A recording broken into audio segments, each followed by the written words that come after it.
بالکل نہیں پہچانتا۔ اللہ جس کی مدد کرنا چاہے اسے ہرا سکتا ہے کوئی؟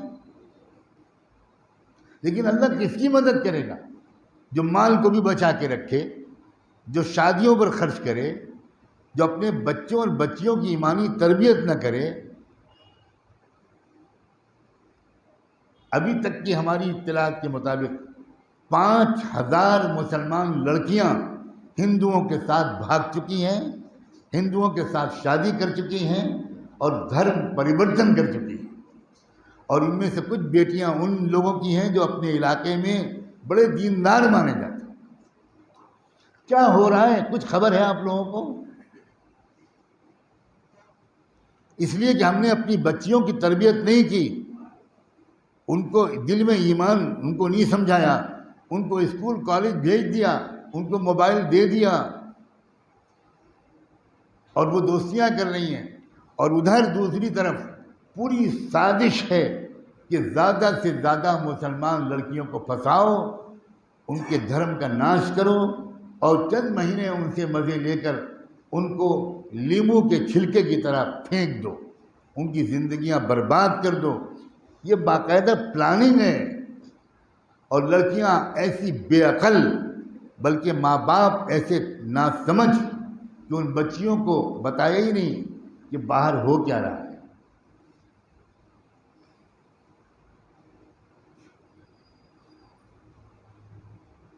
ان لڑکیوں کے کانٹیکٹ نمبر حاصل کیے جاتے ہیں، اس کے بعد ہائی ہیلو کیا جاتا ہے۔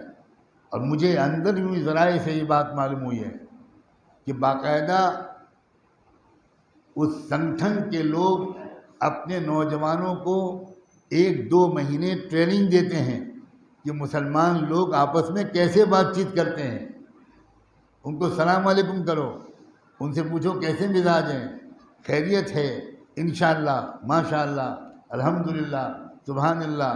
ان نوجوانوں کو سکھایا جاتا ہے، اور میٹھی میٹھی بول بول کر یہ ہماری بالکل ناسمجھ لڑکیاں اور ناسمجھ ماں باپ کی ناسمجھ لڑکیاں ان کے لیے در نوالا بن رہی ہیں، اور ہم کچھ نہیں، ہمارے کان پر جو ہی نہیں رینگ رہی۔ آپ میں سے کسی ایک کی رات کی نیند حرام ہوئی ہے یہ خبر سن کر؟ کیا بے غیرتی ہے! آپ میں سے کسی ایک دسترخوان پر سے اٹھائے کہ آج مجھ سے کھانا نہیں کھایا جائے گا؟ اللہ کے رسول کی امت کی ایک بیٹی کافر کے ساتھ چلی گئی، کچھ نہیں، ایبسلوٹ نارمل زندگی ہے، نہ کسی کی صحت پر اثر ہے، نہ کسی کی نیند پر اثر ہے، نہ کسی کی بھوک پر اثر ہے، قہقہے، ہنسیاں، فضول خرچیاں سب چل رہی ہیں، اور قوم لوٹی جا رہی ہے۔ آخری موقع ہے، سمجھنے کا موقع پھر نہیں ملے گا، یہ میں بالکل صاف کہہ رہا ہوں، بالکل آخری، یہ آخری موقع ہے۔ اس کے بعد تو دجال کو آنا ہے، یہ سب اسی کی پوری تیاری ہو رہی ہے۔ اور 2 اسٹیج ہیں جہاں فیصلہ کن حق اور باطل کے درمیان ٹکراؤ ہو رہا ہے، اور وہ اللہ کے رسول پہلے بتا چکے تھے۔ ایک تو ہمارا یہ خطہ ہے، ہمارا یہ علاقہ ہے، اور ایک بیت المقدس۔ اتنا فرق پڑ گیا، بے خبری کا یہ عالم ہے۔ ہم بڑے خوش ہوتے ہیں کہ مسجد میں تھوڑے نمازی بڑھ گئے، یہ نمازی سمجھدار کتنے ہیں، یہ نمازی اسلام کے وفادار کتنے ہیں، یہ نمازی حق اور باطل کے ٹکراؤ سے کچھ واقف بھی ہیں، یا ان کو خالی اپنا کاروبار اور بچے اور انہیں کچھ پتہ ہی نہیں کیا ہو رہا ہے۔ اتنی بے خبر قوم دنیا میں شاید ہی کوئی ہو۔ اور مجھے کہنے دو، جو جتنا دیندار اتنا ہی بے خبر، یا تو دین کا نشہ ہے یا دنیا کا نشہ ہے، بہرحال نشہ۔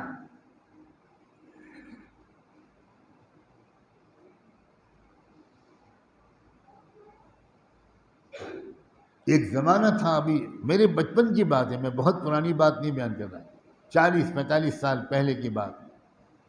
ہمارے ملک کے مسلمان پوری دنیا میں امت مسلمہ کے حالات سے واقف رہتے تھے، فکر مند رہتے تھے، جڑے رہتے تھے، معلوم ہوتا تھا لوگوں کو، آپس میں باتیں ہوتی تھی۔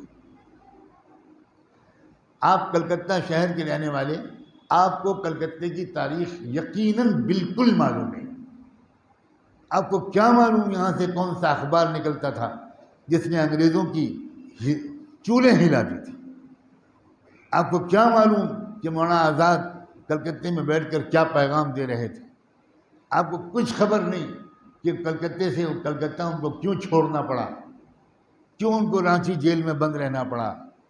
آپ کو بھی نہیں معلوم کہ مولانا آزاد کی بیوی کا انتقال ہوا تو مولانا آزاد نے عدالت میں درخواست کی جب سیریس بیمار تھی کہ مجھے 2 دن کے لیے جیل سے نکال دیا جائے، میں شاید بیوی کا جنازہ بھی نہ پڑھ سکوں. انگریز عدالت نے درخواست مسترد کر دی، لیکن انتقال کے بعد ان کو موقع دیا گیا.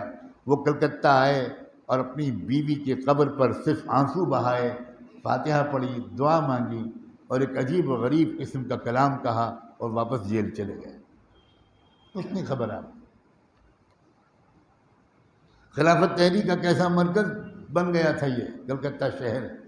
ایک زمانہ تھا کہ مسلمان کچھ اور تھے، ان کو فکر رہتی تھی پورے عالم اسلام کی. خلافت ختم ہوئی ترکی میں اور تحریک خلافت چلی ہمارے ملک میں. آج آپ کو معلوم ہے بیت المقدس میں کیا ہو رہا ہے؟ کچھ خبر ہے کسی؟ کچھ نہیں. کیا یہ بے تعلقی ہے؟ کیا غداری اور بے وفائی ہے؟ اللہ کے رسول فرما کر گئے ہیں صلی اللہ علیہ وآلہ وسلم، من لم یہتم بامر المسلمین فلیس منہم. جس کو امت مسلمہ کے حالات اور مسائل کی فکر نہیں ہوگی اس کا اسلام سے کوئی تعلق نہیں. حضور نے فرمایا نماز پڑھنا کافی نہیں ہے. نماز پڑھنا کافی ہوتا تو جماعت سے نماز کیوں پڑھوائی جاتی؟ جماعت سے نماز پڑھنے کا مسئلہ ہی ہے کہ ہر محلے کے لوگ 5 وقت جمع ہوں تاکہ ایک دوسرے کے حالات سے پوری طرح ہر وقت واقف رہیں. کوئی پریشانی ہو تو مدد کریں، کوئی دقت ہو تو خدمت کریں. پھر اور پورے شہر کے لوگ جمعے کے دن جمع ہوں. یہ سب اسی لیے تو تھا بھائی، ورنہ اکیلے نماز پڑھ لیتے. آپس میں ایک دوسرے کے حالات اور مسائل سے واقفیت اور ایک دوسرے کی مدد کے لیے یہ بہترین موقع دے دیا، دنیا کی کسی مذہب کے پاس نہیں.